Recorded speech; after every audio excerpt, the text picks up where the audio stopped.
Hello friends, I am Amanjot Kaur. Welcome back to my channel. तो जो आज का हमारा टॉपिक रहेगा वो रहेगा इनकम टैक्स के बारे में। तो आज हम डिस्कस करेंगे इनकम टैक्स। मैं आपको पूरा ओवरव्यू दूंगी इनकम टैक्स का, जिसमें बेसिक कॉन्सेप्ट रहेगा इनकम टैक्स का, एडवांस, टीडीएस, इनकम टैक्स कैसे काम करता है, इनकम टैक्स के एक्ट में क्या लिखा है। तो ये सब और सारी चीज़ें हम जानेंगे हमारे आज के टॉपिक में। तो आइए स्टार्ट करते हैं। सबसे पहले अगर आप मेरे चैनल पे नए हैं तो आप मेरे चैनल को सब्सक्राइब कर लीजिए, बेल आइकन का बटन प्रेस कर लीजिए मेरी अपकमिंग वीडियोस एंड नोटिफिकेशंस के लिए। तो आइए अब हम शुरू करते हैं हमारा आज का टॉपिक इनकम टैक्स। तो इनकम टैक्स का जो हम बेसिक कॉन्सेप्ट है हम वो डिस्कस करेंगे। सबसे पहले मैं आपको बताना चाहूँगी कि गवर्नमेंट ने टैक्सेस को 2 पार्ट्स में डिवाइड किया है, direct tax and indirect tax. तो जो इनकम टैक्स है वो हमारा डायरेक्ट टैक्स है, और इनडायरेक्ट टैक्स की बात करें तो जीएसटी इनडायरेक्ट टैक्स है। कुछ अदर टैक्सेस भी हैं जो आज भी हमारे कुछ सर्विसेज, कुछ गुड्स के ऊपर लगाए जाते हैं, जिसमें सेल टैक्स आ जाता है, कस्टम ड्यूटीज़ लगती हैं, सेंट्रल टैक्स है। तो these are all indirect taxes. अब डायरेक्ट टैक्स की जिस पे हमने आज के टॉपिक पे हमने बात करनी है वो है डायरेक्ट टैक्स, जिसमें आ जाएगा इनकम टैक्स। तो इनकम टैक्स क्या है, गवर्नमेंट इनकम टैक्स को कैसे चलाती है, ये कैसे काम करता है, हम एडवांस टैक्सेस, टीडीएस कैसे कलेक्ट करते हैं, हम उन सब टॉपिक्स के बारे में आज बात करेंगे। तो डायरेक्ट टैक्स, जैसे आप खुद ही डेफिनेशन से, आपको वर्ड से डिस्क्राइब हो रहा है कि डायरेक्ट टैक्स जो है वो डायरेक्टली जो टैक्स चार्ज करते हैं उसको बोलते हैं डायरेक्ट टैक्स, और इनकम टैक्स उसे बोलते हैं डायरेक्ट टैक्स को, उसी डायरेक्ट टैक्स को हम इनकम टैक्स बोलते हैं। अब इनकम टैक्स में जो इनकम है हमारी, उसके ऊपर हमारा टैक्स लगता है। अब वो इनकम क्या है, पर्सन जो इनकम अर्न कर रहा है वो इनकम टैक्स पे करता है, उसके ऊपर उसकी इनकम के ऊपर टैक्स लगाया जाता है, जिसको हम इनकम टैक्स बोलते हैं। अब हम बात करें कि पर्सन इनकम टैक्स के एक्ट में एक पर्सन की डेफिनेशन क्या है। तो individual, association of person, LLP, firms, private limited companies, even जो सोल प्रोप्राइटर है, आपने सुना होगा सोल प्रोप्राइटर को इनकम टैक्स में एन इंडिविजुअल डिस्क्राइब किया गया है। तो जो भी पर्सन इनकम अर्न कर रहा है उसको अपनी इनकम के ऊपर टैक्स देना पड़ेगा, जिसको हम इनकम टैक्स बोलते हैं। सेकंड, गवर्नमेंट ने जो है एक टैक्स पीरियड स्पेसिफाई किया है, जिसके ऊपर हमें जिस टैक्स पीरियड में हमें अपनी इनकम के ऊपर टैक्स देना पड़ता है। अब वो टैक्स पीरियड क्या है, हम उसकी बात कर लें। तो जैसे आप जानते हैं जो जीएसटी है वो हमें मंथली बेसिस पे देना पड़ता है। अब जीएसटी की बात करें तो वो एक इनडायरेक्ट टैक्स है। इनडायरेक्ट टैक्स क्या है कि गवर्नमेंट बोलती है कि टैक्स को चार्ज करो या इम्पोज करो, उसको कंज्यूमर पे ही इम्पोज करना है, बट वो डायरेक्टली ना करके उसको इनडायरेक्टली इम्पोज करती है और बिजनेसेस को बोलती है कि वो जीएसटी चार्ज करें। अब वो जो जीएसटी है वो गवर्नमेंट हमसे 1 मंथ के टाइम फ्रेम में कलेक्ट करती है। तो जीएसटी जो टैक्स है वो कैलकुलेट किया जाता है मंथली बेसिस पे। अब अगर हम वापस आए अपने टॉपिक इनकम टैक्स के ऊपर, तो जो इसका टैक्स पीरियड रहता है वो रहता है ईयरली बेसिस पे। अब ईयरली बेसिस पे हमारे पास जो 12 मंथ्स का पीरियड है वो एक कैलेंडर ईयर भी है और एक फाइनेंशियल ईयर भी है हमारा।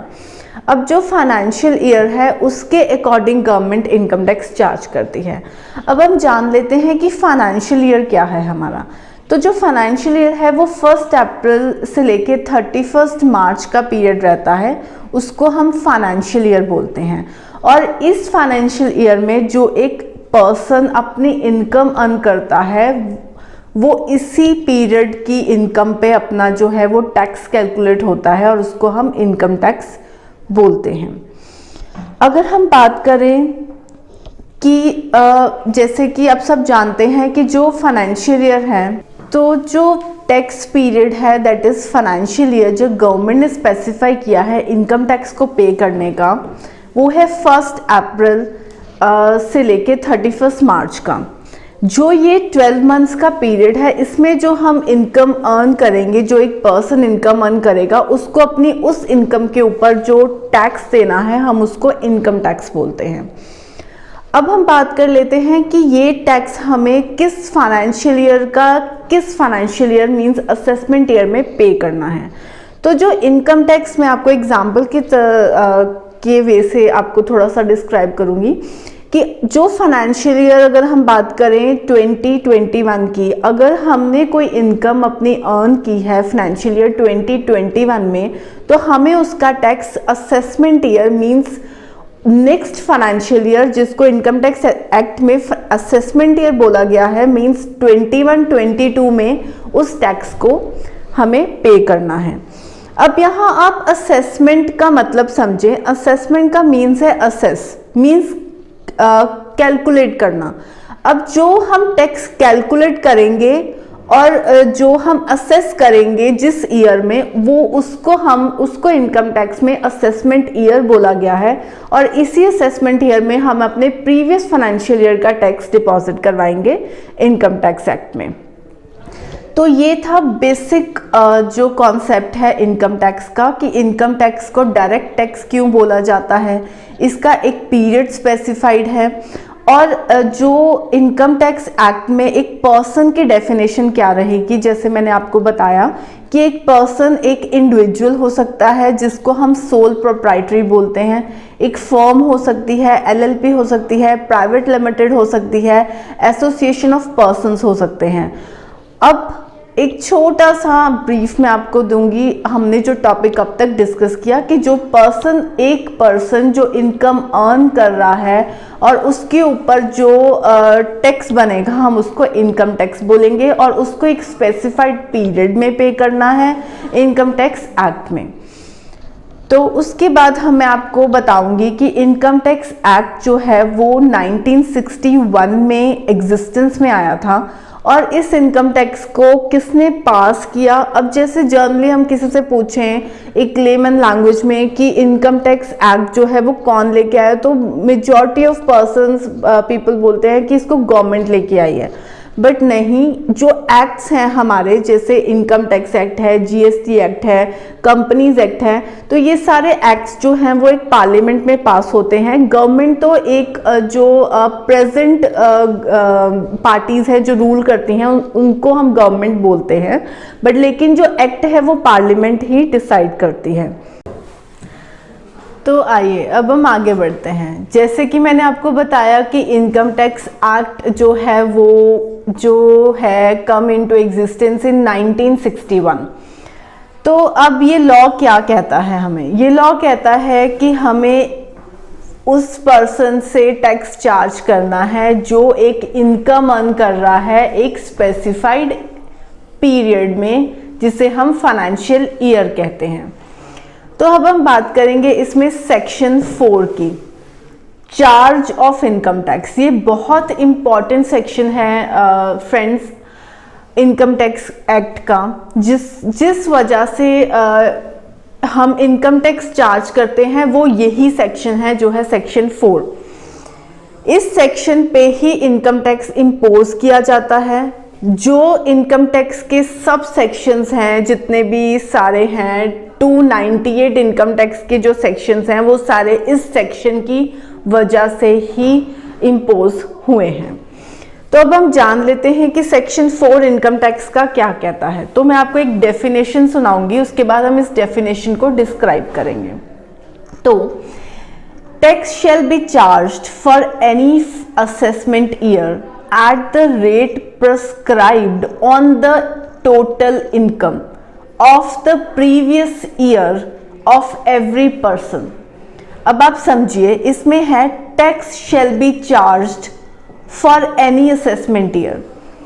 जो असेसमेंट ईयर है, जैसे मैंने डिस्क्राइब किया कि जिस ईयर में हम अपने टैक्स को कैलकुलेट करते हैं और डिपॉजिट करवाते हैं, उसको हम बोलते हैं assessment year.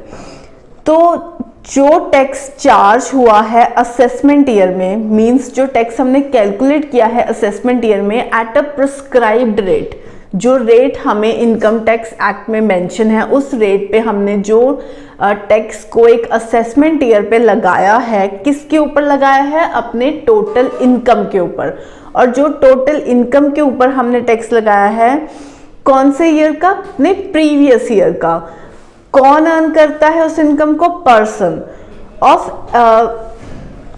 Of previous year of every person. तो ये डेफिनेशन का मतलब है कि tax shall be charged for any assessment year at the prescribed rate on the total income of previous year of every person।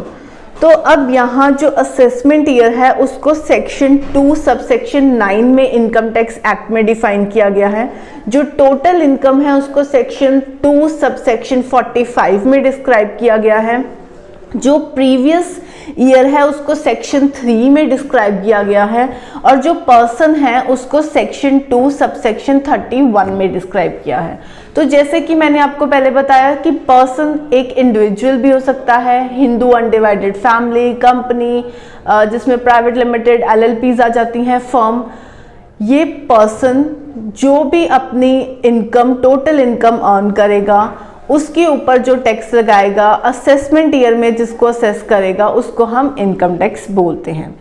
अब हम बात करें टोटल इनकम की, तो टोटल इनकम हमारे सेक्शन 2 सबसेक्शन 45 में डिस्क्राइब किया गया है। अब जैसे कि हम टोटल इनकम जो सेक्शन 2 सबसेक्शन 45 में बताई गई है, हम उसके पास गए और हमने उनसे पूछा कि आपकी टोटल इनकम क्या है, तो उसने बोला कि मुझे नहीं, आप सेक्शन 5 में जाइए, उसमें देखिए कि जो इनकम सेक्शन 5 में मेंशन है और उसको इनकम टैक्स जो सेक्शन 2 सबसेक्शन 45 में के मैनर में कंप्यूट करने के मेथड में बताया गया है, उसको आप टोटल इनकम माने।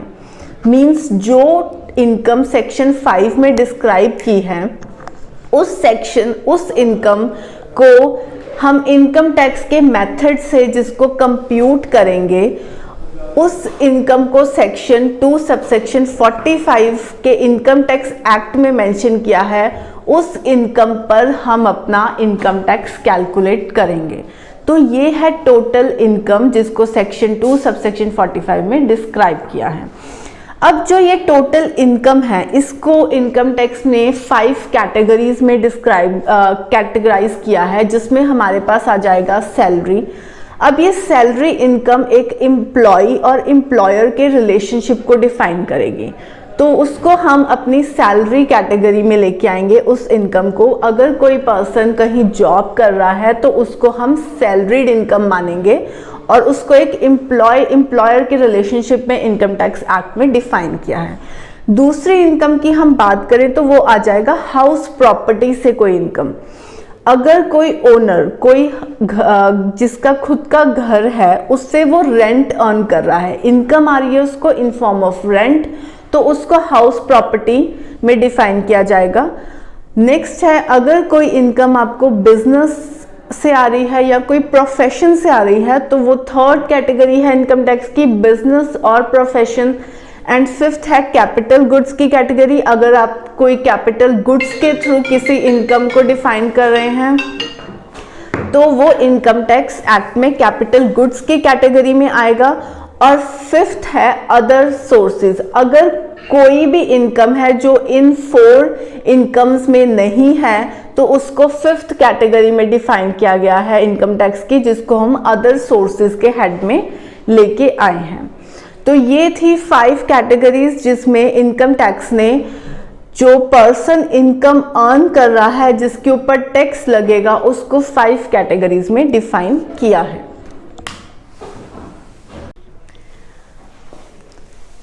तो इन 5 कैटेगरीज के बाद अब हम फिर से वापस आते हैं सेक्शन 2 सबसेक्शन 45 पे, जो ये कहता है कि जो भी आपको इनकम के बारे में जानना है आप वो सेक्शन 5 से जानिए। तो जो सेक्शन 5 है वो ये बोल रहा है हमें कि जो भी इनकम हम अर्न कर रहे हैं उसको हमें ये बताना है कि हमने वो इनकम कहाँ से अर्न की है। तो क्या हमने वो इनकम विद इन कंट्री की है या आउटसाइड कंट्री की है, तो उसको पहले तो हमें इनकम को डिफाइन करना है कि हमने इनकम जो अर्न की है वो हमने कहाँ से की है। आफ्टर दैट ये पूछ रहा है सेक्शन 5 जो इनकम का है कि जो पर्सन है जो इनकम जिसने अर्न की है क्या वो रेजिडेंट है या नॉन रेजिडेंट है। तो हमें उसके बारे में भी सेकंड बताना है कि जो इनकम तो अर्न की है इंडिया में से की है, बट क्या वो पर्सन रेजिडेंट है इंडिया का या फिर वो नॉन रेजिडेंट है इंडिया का।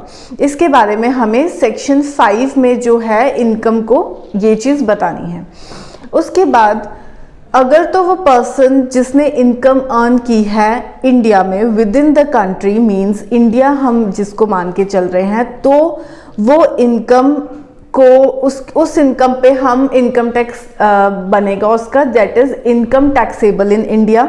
अगर वो रेजिडेंट जो पर्सन है वो नॉन रेजिडेंट है इंडिया का, वो इंडिया में नहीं रह रहा है बट लेकिन उसकी कौन सी इनकम पे टैक्स लगेगा, तो वो उस इनकम पे लगेगा जिस पीरियड में वो इंडिया में आके उसने इनकम को अर्न किया है, तो सिर्फ उसी इनकम पे उसका इनकम टैक्स लगेगा।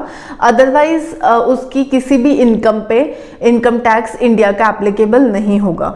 सपोज अगर कोई नॉन रेजिडेंट है वो इंडिया में आया फॉर 2 मंथ्स के लिए या 3 मंथ्स के लिए, अब उस पीरियड के दौरान अगर उसने कोई इनकम को अर्न किया है इंडिया के अंदर तो उस पर वो टैक्स लायबल होगा, उस पर इनकम टैक्स लगेगा।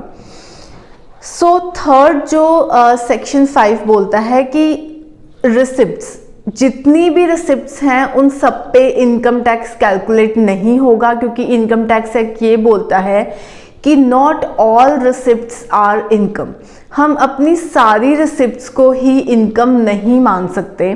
कुछ ऐसी उसमें रिसिप्ट्स भी होंगी जो हमारी इनकम काउंट नहीं होंगी, जैसे कि लोन्स। अगर हमने कोई लोन लिया है तो वो हमारी इनकम नहीं है। अब मैं आपको एग्जांपल देती हूँ। सपोज अगर आपके फादर ने आपको 5 लाख रुपीस गिफ्ट किए हैं, तो अब क्या ये आपकी इनकम है जिसके ऊपर इनकम टैक्स लगेगा? तो नहीं, बिल्कुल नहीं, क्योंकि सेक्शन 5 ये बोलता है कि इसको हम इनकम ट्रीट नहीं करेंगे, क्योंकि ये आपको गिफ्ट दिया गया है आपके फादर की तरफ से, तो इस पे इनकम टैक्स एप्लीकेबल नहीं होगा। अब सेक्शन 5 ये बोलता है कि सेक्शन 2 सब सेक्शन 45 में जो भी रिसिप्ट्स एक पर्सन अर्न कर रहा है तो वो तो सारी रिसिप्ट्स इनकम नहीं है, पर सेक्शन 2 सब सेक्शन 24 जिसमें ये मेंशन किया गया है कि कौन कौन सी रिसिप्ट्स को हम एज अ इनकम ट्रीट करेंगे, तो अब वो आपको सारी इस सेक्शन में मिल जाएंगी, जिसको हम बोलते हैं सेक्शन 2 सब सेक्शन 24 का। तो taxable incomes are all under section 2 sub section 24 and after अगर कोई भी इनकम कोई भी ऐसी इनकम जो आपकी जो कोई भी ऐसी रिसिप्ट जो आपकी इनकम नहीं है तो वो सारी टैक्स फ्री ही रहेगी। अब सेक्शन 2 सब सेक्शन 24 ये भी बोलता है कि जो इनकम को हम ट्रीट कर रहे हैं प्लस उसके साथ हम रेजिडेंशियल स्टेटस भी देखेंगे कि वो जो पर्सन जिसने अर्न किया है वो रेजिडेंट है नॉन रेजिडेंट है, तो वो कंबाइन करके सेक्शन 5 उस इनकम को एज अ इनकम शो करेगा हमारे लिए, तो हम उसको उसके ऊपर इनकम टैक्स लगाएंगे।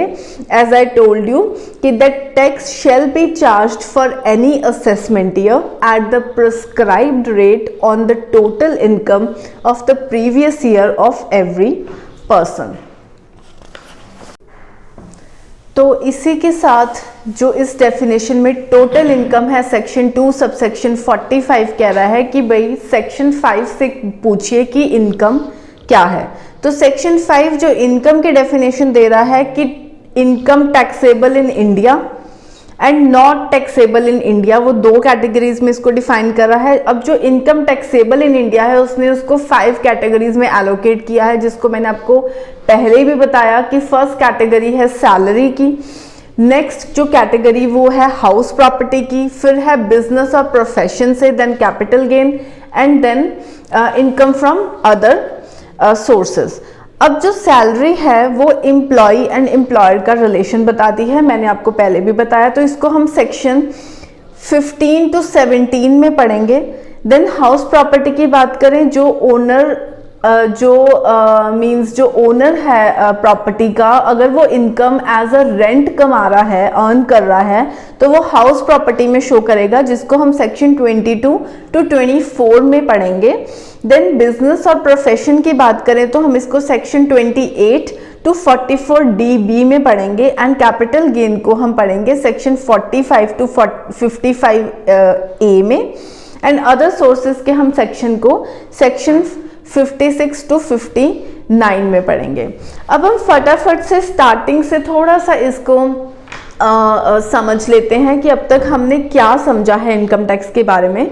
तो इनकम टैक्स जी जो है डायरेक्ट टैक्स है, ये डायरेक्टली जो है पर्सन के ऊपर गवर्नमेंट ने इम्पोज करवाया है एंड जो पर्सन है उसको ये देखना पड़ेगा कि वो इनकम, वो पर्सन पे ये टैक्स लगता है जो इनकम अर्न कर रहा है और उसको ही इनकम टैक्स पे करना है। अब वो पर्सन कौन कौन है, तो वो पर्सन रहेंगे इंडिविजुअल, जिसको हम सोल प्रोप्राइटर भी बोलते हैं, उसके बाद फर्म्स आ जाएंगी, LLPs आ जाएंगी, private limited company, group of persons आ जाएगा।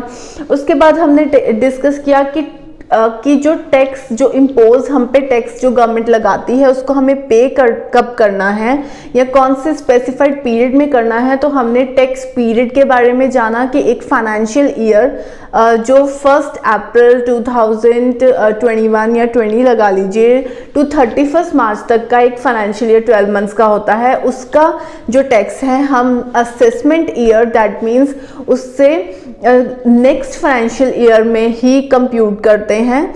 कुछ एडवांस टैक्सेस हम विद टाइम देते हैं क्वार्टरली बेसिस पे, और जो अपनी रिटर्न्स हैं वो असेसमेंट ईयर में हम फाइल कर देते हैं।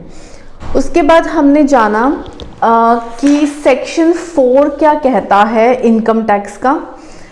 तो सेक्शन 4 इनकम टैक्स का ये कहता है कि जो भी इनकम है आपकी, जो टोटल इनकम है उस पे टैक्स लगेगा, उस असेसमेंट ईयर पे लगेगा और एक प्रिस्क्राइब्ड रेट पे लगेगा जो पर्सन उस इनकम को अर्न कर रहा है वो।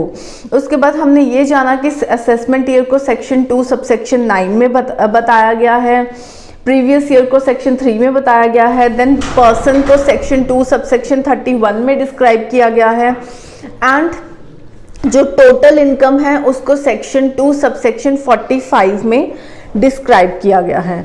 तो जो टोटल इनकम है वो टैक्स इम्पोज्ड पे लगाई जाती है।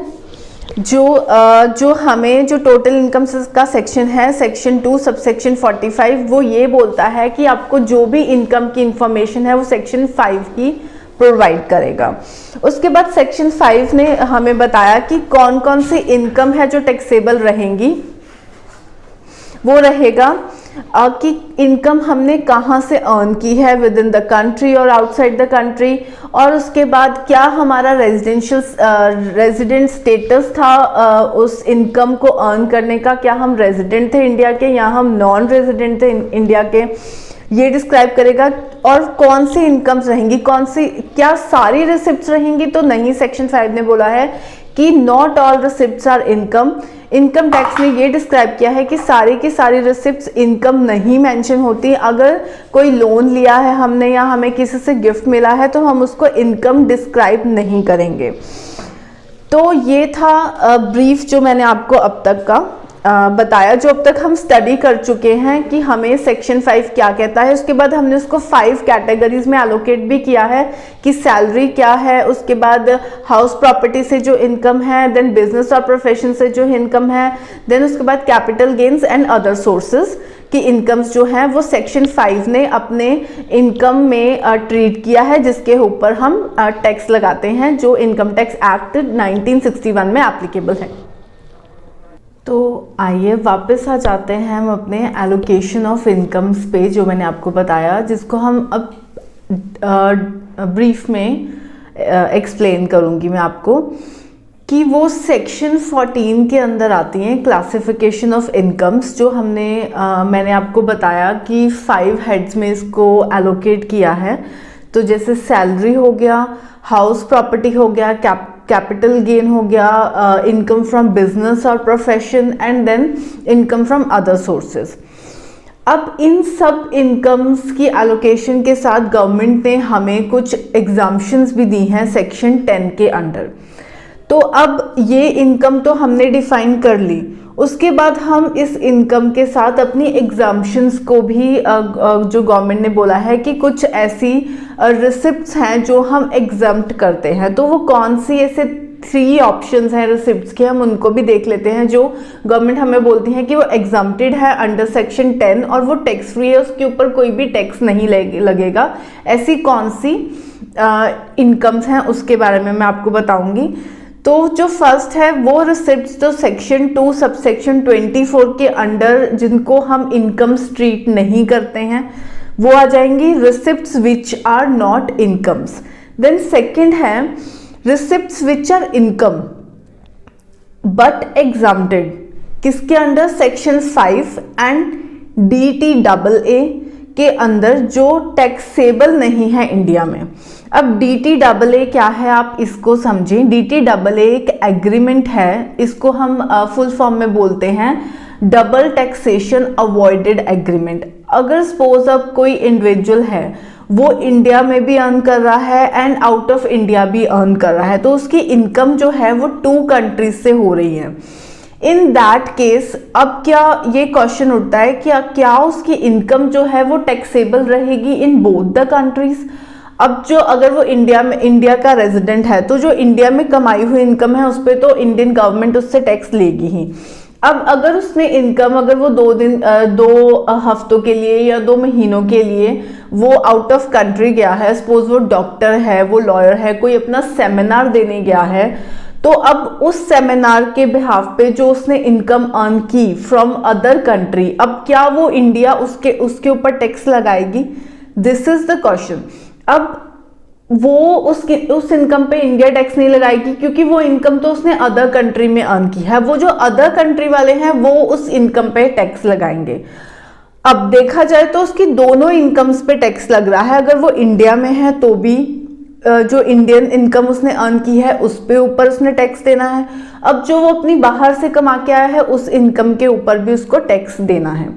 तो दैट मीन्स कि उसको 2 बार टैक्स पे करना पड़ेगा एक ही फाइनेंशियल ईयर में अपनी इनकम के ऊपर। तो उस डबल टैक्सेशन को अवॉइड करने के लिए जो क्या है, कंट्रीज के बीच में एग्रीमेंट किए जाते हैं, जिसमें जो कंट्रीज हैं वो ये डिसाइड करती हैं, उस एग्रीमेंट में ये लिखती हैं कि अगर कोई इनकम उसने हमारी कंट्री में कमाया है तो आप उसको इंडिया में एग्जम्प्ट कर दीजिए, उसको टैक्स फ्री कर दीजिए। या अगर दूसरी कंट्री के साथ अगर हम वाइस वर्सा एग्रीमेंट करते हैं तो वो बोलती है कि जी इंडिया में जो इनकम कमाई है हमारे रेजिडेंट ने वो हम एग्जम्प्ट कर देंगे। तो ये एग्रीमेंट्स लिखे जाते हैं जिसको DTAA बोला जाता है, डबल टैक्सेशन अवॉइडेड एग्रीमेंट्स। तो हम वापस चलते हैं अपने टैक्स फ्री रिसिप्ट्स के ऊपर, जो मैं आपको बता रही थी कि receipts which are income but exempted because of section 5 and DTAA not taxable in India, तो वो रिसिप्ट्स हैं वो टैक्स फ्री रहेंगी। And third, the receipts which are incomes in section, जो इनकम रहेंगी सेक्शन 5 में भी एंड DTAA के अंदर और टैक्सेबल रहेंगी इंडिया में, but exempted by the government, पर उसको गवर्नमेंट ने एग्जाम्प्ट किया है इन सेक्शन 10 के अंदर, तो वो भी जो रिसिप्ट्स हैं वो टैक्स फ्री रहेंगी। तो अब वापस आ जाएं हम कि कौन सी ऐसी इनकम्स हैं जो एग्जम्प्ट की हैं, जो हमारी टैक्सेबल इनकम है अंडर 5 हेड्स को कंप्यूट करने के दौरान जो गवर्नमेंट ने एग्जाम्प्ट की हैं, तो वो ये 3 रहेंगी। मैं आपको फिर से बता देती हूँ। Receipts which are not incomes under section 2 subsection 24 के अंदर, receipts which are incomes but exempted because of section 5 and DTAA not taxable in India and receipts which are income in section 5 and DTAA taxable in India but exempted by the government in section 10। Various sections जो हैं section 10 के उसमें exempted हैं, तो ये कुछ incomes हैं जो एग्जाम्प्टेड रहेंगी हमारे। इसके बाद एक बार हमने अपनी इनकम्स को 5 कैटेगरीज में क्लासिफाई कर लिया, उसके बाद हमने उसके ऊपर एग्जाम्पशंस भी लगा दी। तो उसके बाद हम आ जाएंगे क्लबिंग के ऊपर। क्लबिंग जो है वो सेक्शन 60 to 85 सेक्शन के अंडर इनकम टैक्स एक्ट ने डिस्क्राइब किया है। क्लबिंग का मीन्स है कि वो 2 पर्सन्स की इनकम को क्लब कर देते हैं टोटल टैक्सेबल इनकम निकालने के लिए। सपोज अगर किस हस्बैंड ने अपनी वाइफ को कोई एफडी गिफ्ट कर दी है, तो गवर्नमेंट उसको अब क्लबिंग के हिसाब से उसकी इनकम को कैलकुलेट करेगी। तो वही मैं इसको आपको आगे एक्सप्लेन करूंगी। क्लबिंग के बाद आ जाएगा, आप करेंगे सेट ऑफ करेंगे अपने लॉसेस को, जिसको हम सेक्शन 70 to 80 में पढ़ते हैं इनकम टैक्स एक्ट में। और उसके बाद हम अपनी ग्रॉस टोटल इनकम निकाल लेंगे। दैट मीन्स एक बार आपको अपनी इनकम्स को 5 हेड्स में क्लासिफाई कर देना है, उसके बाद उसके ऊपर अपनी एग्जाम्पशंस लगा लेनी है जो गवर्नमेंट ने सेक्शन 10 में दी हैं। उसके बाद आपको क्लबिंग करना है, फिर आपको सेट ऑफ करने हैं अपने लॉसेस, और फिर हम आ जाएंगे अपनी टोटल ग्रॉस टोटल इनकम के ऊपर। And after gross total income हमारे पास कुछ डिडक्शंस भी हैं जो हमें चैप्टर 6A में दी गई हैं, दैट इज सेक्शन 80C से लेके 80U तक की। अब यही जो डिडक्शंस है यही हमको बताती हैं कि हमने अपनी टैक्स सेविंग्स कैसे करनी है, हमें कौन सी ऐसे ऑप्शंस को चूज करना है जिस वजह से हम अपने टैक्स को सेव कर सकते हैं। तो वो ये डिडक्शंस जो लगेंगी वो हमारी ग्रॉस टोटल इनकम के ऊपर लगेंगी, और उसके बाद हमारे पास जो निकलेगा वो निकलेगा टोटल टैक्सेबल इनकम, जिसको हमने सेक्शन 2 सब सेक्शन 45 में पढ़ा था, जिसके बारे में आपको बहुत डिस्क्राइब में मैंने आपको बताया था कि सेक्शन 5 इनकम्स को कैसे कंप्यूट करता है। और वही इनकम्स को कंप्यूट करने के बाद हम वापस से आ जाएंगे टोटल टैक्सेबल इनकम, जिसके ऊपर हमारा टैक्स कैलकुलेट होगा, जो सेक्शन 2 सब सेक्शन 45 में एक्सप्लेन किया गया है। अब ये जो टैक्स कंप्यूट होगा ये आपका previous year that is financial year का टैक्स होगा, जिसको हमें असेसमेंट ईयर में पे करना है। अब इसकी भी कुछ ड्यू डेट्स हैं। अगर तो आप एक स्मॉल टैक्स पेयर हैं, टैक्स पेयर को इनकम टैक्स में असेसी भी बोला जाता है। अगर आप एक स्मॉल टैक्स पेयर हैं तो आपको 31 जुलाई तक की जो ड्यू डेट है उसके अंदर ही अपना टैक्स डिपॉजिट करवाना है और अपनी इनकम टैक्स रिटर्न को फाइल कर देना है। अगर आप एक कंपनी है या कोई फर्म है या LLP हैं, तो आपको जो वो ड्यू डेट दी गई है दैट इज 30 सितंबर की दी गई है, जिसमें आपको अपना टैक्स फाइल करना है, अपनी बुक्स को ऑडिट भी करवाना है एंड आपको अपने टैक्सेस पे करने हैं। अगर आपको इंटरनेशनल कंपनी है, आपकी फॉरेन ट्रांजैक्शंस हैं, तो उसके लिए जो ड्यू डेट दी गई है दैट इज 30 नवंबर की दी गई है। तो इसलिए इन ड्यू डेट्स को ध्यान रखते हुए आपको अपनी इनकम टैक्स रिटर्न्स को फाइल करना है एंड टैक्सेस को डिपॉजिट करवाना है। अब मैं शुरू से आपको एक थोड़ा सा दोबारा से ब्रीफ कर देती हूँ कि हमारा प्रोसेस कैसे चलेगा। पहले तो हम अपनी इनकम को 5 हेड्स में एलोकेट कर लेंगे, फिर उसमें देखेंगे कि हम किस हेड में हमारी इनकम जो है वो आएगी, दैट इज सैलरी हो गया, देन हाउस प्रॉपर्टी के अंडर हो गया, बिजनेस और प्रोफेशन, कैपिटल गेन या इनकम फ्रॉम अदर सोर्सेज। इसमें हम अपनी इनकम को डिफाइन कर लेंगे और उसमें हम अपनी इनकम को शो कर देंगे। उसके बाद हम इस पे कुछ एग्जाम्पशंस हैं जो सेक्शन 10 की हैं, तो वो हम लगाएंगे जो हमें गवर्नमेंट ने एग्जम्प्ट की हैं हमारी इनकम्स। उसके बाद हम क्लबिंग करेंगे, उसके बाद हम सेट ऑफ करेंगे अपने लॉसेस को एंड आफ्टर दैट हम निकाल लेंगे अपनी gross total income. Gross total income निकालने के बाद हम डिडक्शंस करेंगे under section 80C to 80U के अंडर। उन डिडक्शंस के बाद जो हमारे पास निकल के आएगा वो आएगा टोटल टैक्सेबल इनकम। अब इस टोटल टैक्सेबल इनकम के ऊपर हमारा टैक्स कंप्यूट होगा जो हमें ड्यू डेट्स के अंदर अपने रिटर्न्स फाइल करनी है एंड अपने टैक्सेस को डिपॉजिट करवा देना है। अब अगर हम ये ड्यू डेट के बाद अपने टैक्सेस को डिपॉजिट करवाते हैं तो क्या सिनेरियो रहेगा, तो इसके ऊपर हमें पेनल्टीज तो देनी ही पड़ेंगी, बट ध्यान रखिए अगर कोई आपका टैक्स लायबिलिटी बनती है देने वाली तो उसके ऊपर आपको इंटरेस्ट चार्ज करेगी government with 12% per annum, that means 1% per month के हिसाब से। तो आपको बहुत ध्यान रखना है कि आप अपने ड्यू डेट के अंदर ही अपने टैक्सेस को डिपॉजिट करवाएं और अपनी रिटर्न को भी उसी के अंदर फाइल करें, क्योंकि उस पर पेनल्टी भी लगेगी रिटर्न की लेट फाइलिंग पे। तो आपको ध्यान रखना है कि अगर आप अगर आप अपना जो टैक्स है वो डिपॉजिट करवाने में 2 मंथ्स का डिले करते हैं तो दैट मीन्स 1% पर मंथ है, तो 2% आपको 2 मंथ्स का लगेगा। अब अगर ये कर्व डिले हो जाता है, सपोज कीजिए आप 1 साल डिले कर गए या आप 13 महीने 14 महीने डिले कर गए, तो 1% के हिसाब से आपका ये इंटरेस्ट चार्ज होगा जो ह्यूज पेनल्टी है आपके टैक्स के ऊपर लगेगा। तो ये तो था कि आप अगर ड्यू डेट के अंदर फाइल नहीं करते।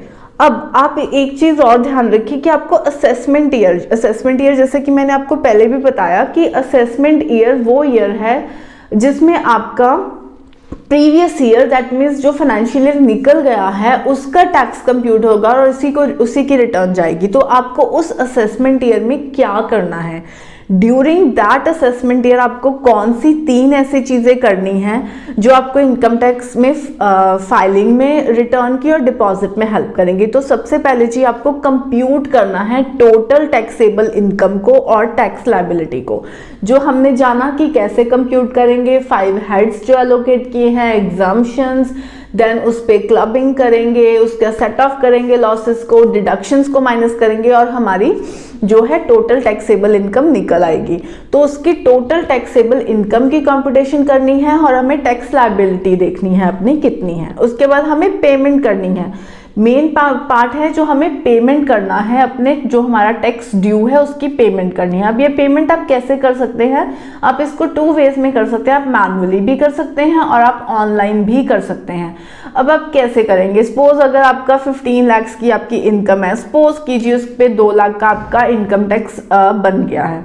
अब क्या करेंगे आप इनकम टैक्स 2 लाख रुपया लेके कहाँ जाएंगे, कहाँ उसको डिपॉजिट करवाएंगे।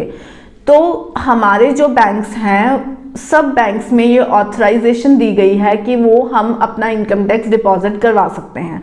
तो आपको एक ऑथराइज बैंक के पास, आजकल तो वैसे सभी बैंक्स में ये प्रोविजन है, आपको अपने बैंक के पास जाना है विद फॉर्म जो है चालान नंबर 280 लेके, जिसमें आपको अपनी डिटेल्स फिल करनी है, आपको अपना टैक्स अमाउंट फिल करना है। वो फॉर्म को लेके आप, वो चालान को लेके आपको बैंक के पास जाना है और अपना जो टैक्स है वहाँ वो डिपॉजिट करवा देना है। अगर हम ऑनलाइन की बात करें तो ऑनलाइन पे जो है हमें इनकम टैक्स वेबसाइट के पोर्टल पर प्रोविजन मिली हुई क्या है कि आप अपने टैक्सेस को डिपॉजिट करवा सकते हैं।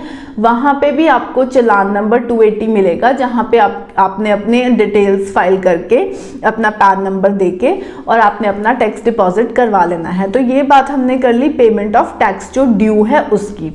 उसके बाद हमें फाइल करनी है income tax return. Income tax return, अब देखिए टैक्स डिपॉजिट करवाने के बाद हमें गवर्नमेंट को डिटेल देना है कि जो भी हमने इनकम अपनी कैलकुलेट की विद 5 हेड्स, एग्जाम्पशंस, डिडक्शंस के बाद, तो हमने वो अपनी उस इनकम पे जो टैक्स हमने दिया है जिस इनकम पे, उसकी डिटेल हमें गवर्नमेंट को देनी है। तो वो कैसे देंगे हम, इनकम टैक्स रिटर्न के थ्रू।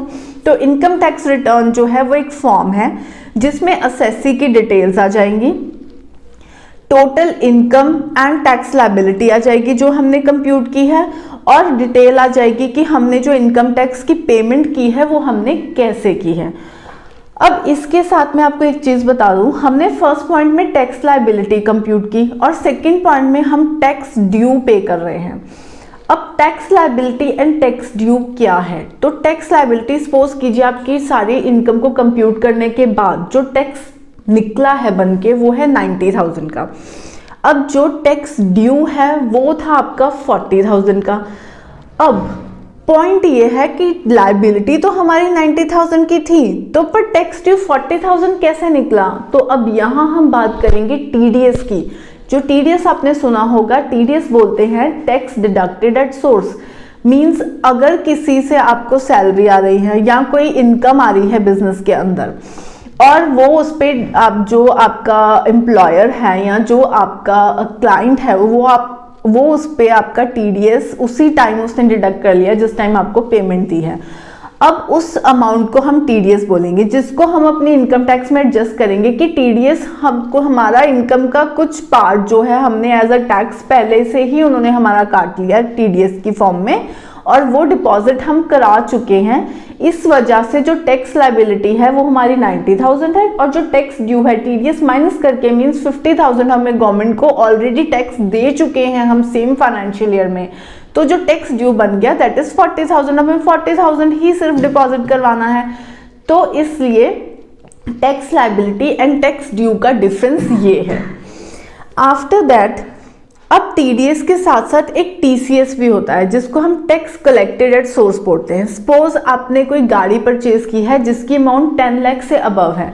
अब टीसीएस डिडक्ट होता है 10 लाख से ज्यादा पे। अगर आपने कोई गाड़ी परचेज की है 10 लाख से ज्यादा की अमाउंट की, तो आपका 1% के हिसाब से उस पर आपका टीसीएस कट के आपकी जो आप जब आप रिटर्न फाइल करेंगे तो उस टाइम वो आपको रिफ्लेक्ट कर जाएगा। और अगर आपका वो टैक्स लायबिलिटी में कंप्यूट हो गया तो वो उसमें एडजस्टमेंट हो जाएगी उसकी सेम एज टीडीएस। अदरवाइज वो आपको रिफंड के फॉर्म में गवर्नमेंट क्या करती है, हमारे पैसे को सेफ रखती है अपने साथ। अब वो हमें क्रेडिट दे देती है इन अ फॉर्म ऑफ रिफंड, तो वो हमारे अकाउंट्स में उसको ट्रांसफर कर देती है अगर उनके पास हमारा कुछ टैक्स ज़्यादा चला जाता है। और इसके बाद अब इसके बाद हम बात करेंगे कुछ एडवांस टैक्स की भी बात की जाती है। टीडीएस टीसीएस के साथ एडवांस टैक्सेस की भी बात की जाती है। अब एडवांस टैक्स क्या है? अगर आपका जो टैक्स है आप पहले से ही एज्यूम करके चल रहे हैं, अगर आपकी इनकम ज़्यादा है तो आपका टैक्स जो कंप्यूट होगा, अगर आपका टैक्स जो है 10,000 से ज़्यादा का बनता है तो आप लायबल हैं कि आप एडवांस टैक्सेस पे करें। अब गवर्नमेंट ने ये प्रोविजन रखा है कि आप इकट्ठा सारा टैक्स आपके ऊपर बर्डन नहीं डालेंगे, तो वो बर्डन को कवर करने के लिए गवर्नमेंट ने 4 क्वार्टर्स दिए हैं जिसमें आप अपना एडवांस टैक्स डिपॉजिट करवा सकते हैं। मीन्स थोड़ा थोड़ा करके आप अपना टैक्सेस को डिपॉजिट करवा सकते हैं ताकि एट द एंड आपको वो पूरा का पूरा बर्डन आप पे नहीं पड़े। अब एडवांस टैक्स भी अगर आप 10,000 से ज़्यादा का टैक्स बन रहा है तो आपको कंपल्सरी आपको एडवांस टैक्स देना ही है, अदरवाइज इस पे भी इंटरेस्ट पड़ता है और पेनल्टीज पड़ती हैं।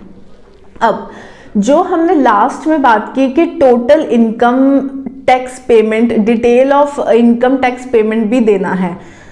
जैसे कि हमने बात की कि filing of income tax return क्या है, तो उसमें फॉर्म है जिसमें हमें एसएससी की डिटेल देनी है, हमें टोटल इनकम को कंप्यूट करना है, टैक्स लायबिलिटी बतानी है, उसके बाद ये भी बताना है कि हमने टैक्स किस वे से दिया है। तो उस वे में जो detail of income tax payment है उसमें आ जाएगा कि टीडीएस टीसीएस का हिसाब वहाँ चला जाएगा। अगर कोई एडवांस टैक्स आपने पे किया है तो आप उसकी डिटेल दे दीजिए, और आपने जो लास्ट में टैक्स ड्यू पे किया है आप उसकी भी डिटेल उसमें दे दीजिए। तो ये income tax return in whole एक फॉर्म है जिसमें आपको ये बताना है कि आपकी इनकम जो है वो कहाँ से आई है, आपने कौन सी इनकम है जिसको गवर्नमेंट ने एग्जाम्प्ट किया है तो आपने उसको एग्जाम्पशन में डाला है, और फिर उसके बाद आपने क्लबिंग की है कुछ इनकम की, फिर उसके सेट ऑफ किए हैं लॉसेस को, और उसके बाद आपकी जो टोटल इनकम आई है उसके ऊपर आपने टैक्स को कंप्यूट किया है, टैक्स बना है आपका। और वो टैक्स आपने किस वे में दिया है, हमने ये बात भी की, आपने मैनुअली दिया है या आपने ऑनलाइन दिया है और चालान के थ्रू दिया है, तो उन सब की डिटेल्स आपको उस जो हमारी इनकम टैक्स रिटर्न फॉर्म है उसमें देना है गवर्नमेंट को। और इसको देने के बाद अपने within a due date, उसी ड्यू डेट के अंदर आपको इनकम टैक्स रिटर्न को फाइल कर देना है अपने। और अगर आपका कोई मतलब टैक्स ड्यू जो टैक्स लायबिलिटी बनी है उसमें से आपका कोई एडवांस टैक्स माइनस करके, कोई टीडीएस टीसीएस माइनस करके जो टैक्स ड्यू बन रहा है आपको वो दे देना है। अगर आपका कोई टैक्स ज़्यादा गवर्नमेंट को चला गया है तो गवर्नमेंट आपको in the form of refund आपके अकाउंट्स में उसको क्रेडिट कर देगी। अगर अब हम बात करें कि फॉर्म्स की, कि आईटीआर के कौन से फॉर्म्स हैं जिसमें आपको फाइल करनी है, तो आईटीआर के हमारे पास 7 फॉर्म्स हैं जिसको हम आईटीआर 1, 2, 3, 4, 5, 6, 7 फॉर्म्स में इनकम टैक्स एक्ट में आईटीआर को डिफाइन किया गया है। तो जो आईटीआर हम इसको 1 बाय 1 में आपको इसको बता दूंगी। आईटीआर 1 जो है उसमें वो इंडिविजुअल या वो जिसकी जो इनकम है, टैक्सेबल इनकम है, वो अप टू 50 लाख है। और वो इनकम उसने कहाँ से अर्न की है, मींस सैलरी से अर्न की है, उसकी कोई हाउस प्रॉपर्टी है बट सिर्फ एक ही हाउस प्रॉपर्टी उसमें आएगी, कोई उसने income from other sources income earn की है या एग्रीकल्चर इनकम अर्न की है पर अप टू 5,000 की। तो वो सारी डिटेल जो है वो आपको अपने आईटीआर 1 फॉर्म में गवर्नमेंट को देना है। अगर आईटीआर 2 की बात करें तो वो उन इंडिविजुअल्स या एचयूएफ्स के लिए है जिनकी इनकम जो है वो बिजनेस इनकम फ्रॉम बिजनेस और प्रोफेशन में नहीं है। अब वो इंडिविजुअल और एचयूएफ अपनी इनकम की डिटेल गवर्नमेंट को इस फॉर्म में देंगे जिन्होंने अपनी इनकम को बिजनेस और प्रोफेशन से नहीं अर्न किया है। अब थर्ड की बात करें आईटीआर 3 की, तो वो इंडिविजुअल्स और एचयूएफ्स अपनी इनकम की डिटेल देंगे जिन्होंने अपने इनकम को बिजनेस और प्रोफेशन के थ्रू अर्न किया है। आईटीआर 4 की बात करें तो इंडिविजुअल्स एचयूएफ्स जो रेजिडेंट हैं इंडिया के और उनकी टर्नओवर अप टू 50 लाख की है और उनकी जो इनकम है वो प्रिजर्वेटिव इनकम स्कीम के अंडर आती है, that is section 44AD, section 44ADA, then section 44AE। इन तीनों सेक्शंस पे मैंने अपने चैनल पे 3 डिफरेंट वीडियोस भी बनाई हैं। इसको डिटेल में जानने के लिए आप मेरी वीडियोस को देख सकते हैं। देन आइए बात करते हैं आईटीआर 5 की, जिसमें हम उन पर्सन्स की डिटेल देंगे जो ना तो इंडिविजुअल है, ना ही एचयूएफ है, ना ही कंपनीज हैं। तो वो पर्सन्स की डिटेल में इसमें आ जाएगी। और आईटीआर 6 में कंपनीज आ जाएंगी जो private limited for the companies other than claiming exemption under section 11, that means जो एनजीओज हैं, जो ट्रस्ट हैं। और सेक्शंस जो आईटीआर 7 है उसमें वो कंपनीज आ जाएंगी, person including companies required to furnish returns under section 139 4A 4B, then 4C and 4D। ये सारी पॉलिटिकल पार्टीज की डिटेल्स हैं जो वो आईटीआर 7 में आ जाती हैं। अब ये कुछ फॉर्म्स थे आईटीआर के जो मैंने आपको बता दिए हैं, जिसमें आप अपने आईटीआर को फाइल कर सकते हैं। अगर सैलरीड है तो आईटीआर 1 में, अगर आपकी इनकम बिजनेस और प्रोफेशन की से है तो 3 में, अगर नहीं है तो 2 में है। अगर आपकी ज़्यादा है अप टू 50 लाख से तो आप उसको 3 में ही करेंगे, income from business and profession. अगर अप टू 50 लाख है तो आप उसको आईटीआर 4 में करेंगे। देन अगर आपकी प्राइवेट लिमिटेड कंपनीज हैं तो आपको आईटीआर 6 में जाना है, पॉलिटिकल पार्टीज है तो 7 में जाना है। इसके अकॉर्डिंग आपको अपनी इनकम टैक्स रिटर्न्स को फाइल कर लेना है।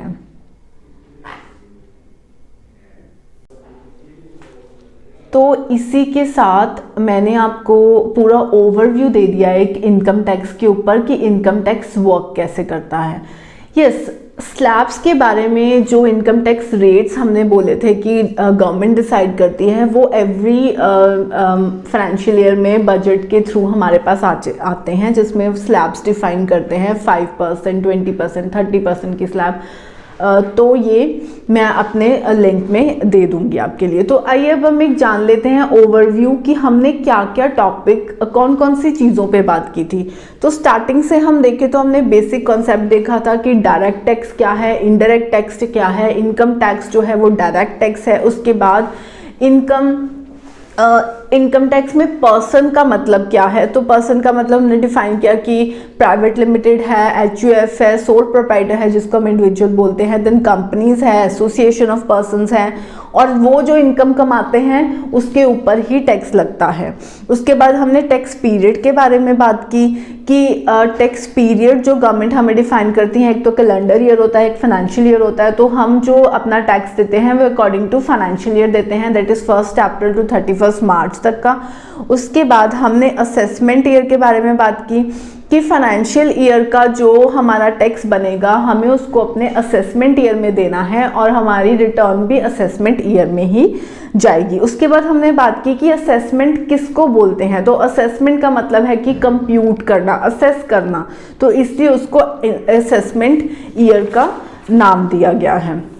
उसके बाद हमने बात की कि जो इनकम टैक्स एक्ट है वो 1961 में जो आया था और इसको पार्लियामेंट पास करती हैं। और उसके बाद हमने डेफिनेशंस के बारे में बात की। सेक्शन 4 जो बहुत इंपॉर्टेंट है इनकम टैक्स का, हमने उसके बारे में बात की कि tax shall be charged for any assessment year at the rate prescribed on the total income of the previous year of every person.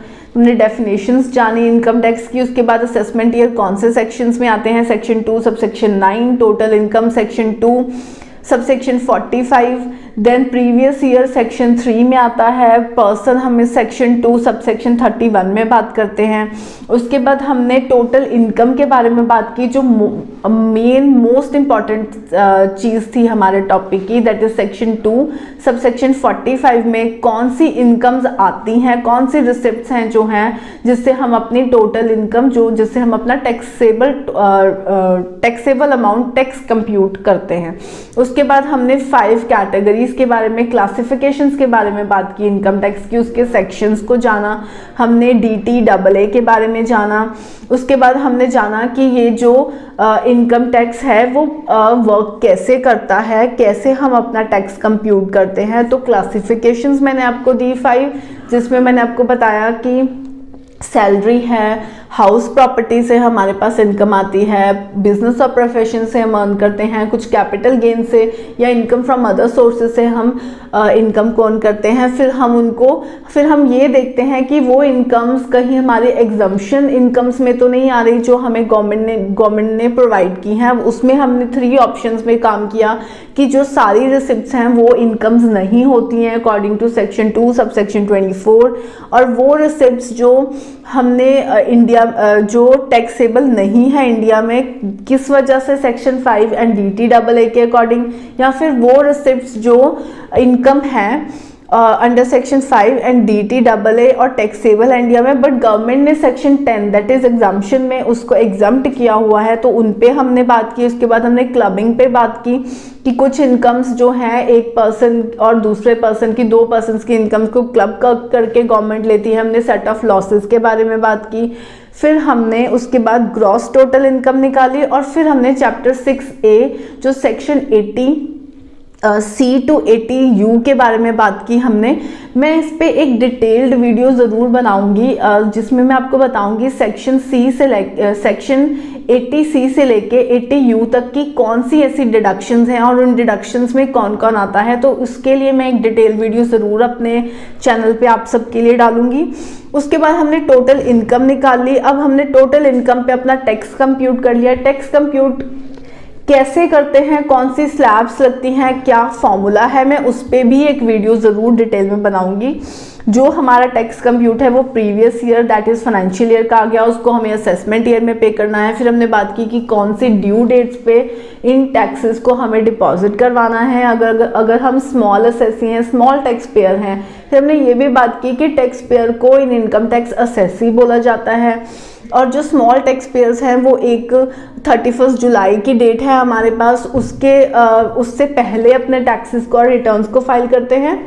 और अगर कंपनीज हैं तो वो 30 सितंबर से पहले अपने रिटर्न्स और टैक्सेस को फाइल करती हैं, बिकॉज उनको ऑडिट भी करवाने पड़ते हैं। फिर इंटरनेशनल जो फॉरेन ट्रांजेक्शंस करते हैं तो उनको 30 नवंबर तक का ड्यू डेट दिया गया है। उसके बाद हमने बात की कि अगर आप अपनी टैक्सेस को या अपने रिटर्न को ड्यू डेट से बाद में फाइल करेंगे तो उस पर इंटरेस्ट रेट क्या रहेगा, जो रहेगा 12% पर एनम का। उसके बाद हमने बात की कि आपको एक असेसमेंट ईयर के अंदर कौन कौन सी चीज़ों पे वर्क करना पड़ेगा, जैसे कि आपको अपनी टोटल इनकम को कंप्यूट करना है, फिर उस पर टैक्स लायबिलिटी निकालनी है, फिर आपको जो टैक्स ड्यू बन गया है। अब टैक्स लायबिलिटी, टैक्स ड्यू के बारे में भी हमने बात की कि उसमें कुछ TDS, TCS, एडवांस टैक्सेस हमने डिपॉजिट ऑलरेडी करवाए हैं, तो जो टैक्स ड्यू है वो वेरी कर सकता है टैक्स लायबिलिटी से। Both are two different things, जो मैंने आपको वीडियो में बताया प्रॉपरली। और उसके बाद हमने बात की कि हमें वो डिटेल जो है इनकम टैक्स पेमेंट की भी देनी है अपने रिटर्न के अंदर, अपनी रिटर्न फाइल करनी है। रिटर्न फाइल एक फॉर्म है जिसमें आपको असेसी अपनी डिटेल देनी है, प्रॉपर आपकी कंप्यूटेशन देनी है इनकम की। और उसके बाद आपको ये भी बताना है आपने टैक्स कैसे डिपॉजिट करवाया। कुछ पार्ट आपका एडवांस टैक्स था, कुछ TDS था, TCS था, और जो रिमेनिंग बच गया वो आपको टैक्स ड्यू जो है आपने पे कर दिया चालान के थ्रू, वो दिखाना है। या अगर आपका कुछ गवर्नमेंट के पास आपने ज़्यादा दे दिया है और गवर्नमेंट के पास पड़ा है तो आपको एज अ क्रेडिट कर देगी इन अ फॉर्म ऑफ रिफंड। फिर हमने ITR जो 7 फॉर्म्स हैं उसके बारे में बात की कि कौन कौन से फॉर्म्स हैं। तो आई होप आप सबको ये वीडियो में ओवरव्यू मिल गया होगा कि इनकम टैक्स वर्क कैसे करता है। और जैसे कि मैंने आपको बोला कि मैं आपको डिटेल वीडियो दूंगी सेक्शन 80C से 80U तक की। उसके बाद मैं टैक्स स्लैब्स के बारे में भी आपको एक डिटेल वीडियो ज़रूर दूंगी। प्रिजर्वेटिव इनकम की जो वीडियो है प्रिजर्वेटिव इनकम स्कीम की, जो हमने ITR 4 में मैंने आपको बताया कि 3 प्रिजर्वेटिव हेड्स है 44AD, 44ADA एंड 44AE। तो इसकी मैंने वीडियोस ऑलरेडी अपने चैनल पे डाली हुई हैं। अगर आप इसको एक्सप्लेन में देखना चाहते हैं तो आप इसको मेरे चैनल पे देख सकते हैं। और अगर आपको अच्छी लगी मेरी वीडियो तो आप इसको लाइक ज़रूर कीजिएगा। अगर आपके कोई क्वेरीज हैं तो आप मेरे को कमेंट बॉक्स में कमेंट कीजिएगा। Thank you so much.